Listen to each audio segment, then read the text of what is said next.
হ্যাঁ guys, welcome back to our channel. চলে এসেছি ছোটো মোটো একটা মিনি ব্লগ নিয়ে। আর রাত দেখে বুঝতেই পারছো এটা আমার বাড়ি না, আমি গিয়েছিলাম আমার মামার বাড়িতে। তো ভেবেছিলাম যাওয়ার ব্লগটা পুরোটাই করবো, বাট করে উঠতে পারিনি কারণ আমার একা ছিলাম আর হাতে অনেক ব্যাগ ছিল বলে আমি ব্লগটা করতে পারিনি। তো আমি ওখানে গিয়ে ব্লগটা স্টার্ট করলাম। আর আমি ওখানে গিয়ে ভাত টাত খেয়ে তারপর আচার খাচ্ছিলাম, জলপাইয়ের আচার আমার দিদিমা বানিয়েছিল। তো আমি ওটাই তোমাদের সাথে শেয়ার করলাম। আর জলপাইয়ের আচারটা বেশ ভালোই বানিয়েছিল আমার দিদিমা।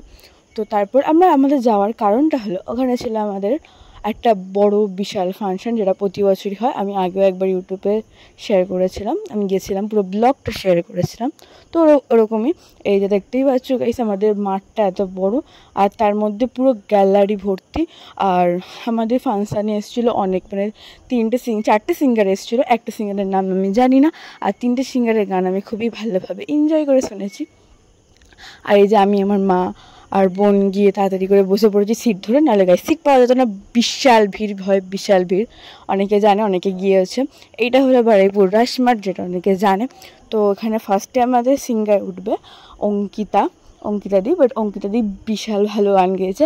আর আমাদের এখানে অঙ্কিতাদি একটু তাড়াতাড়ি উঠেছিল, তাড়াতাড়ি নেমে গেছিলো, বেশি গানও গাইতে পারিনি কারণ আমাদের খেলা স্টার্ট হওয়ার কথা ছিল 7টা দিয়ে, আর অঙ্কিতাদি উঠেছিল 5টায়, তো বেশিক্ষণ গান গাইনি।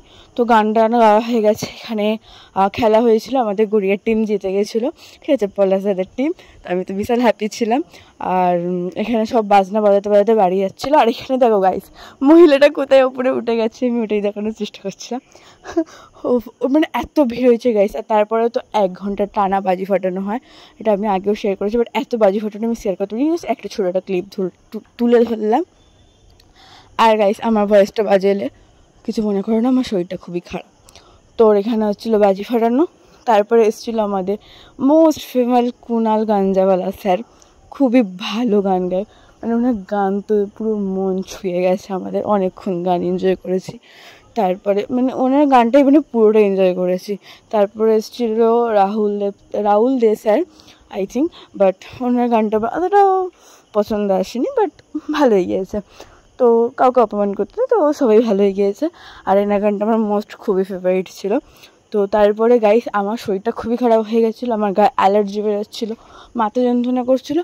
তো আমি আর ক্লিপ নিতে পারিনি, বাড়ি এসে একেবারে ড্রয়িং এক্সাম দিতে গেছিলাম ভোরবেলা ঘুম থেকে উঠে।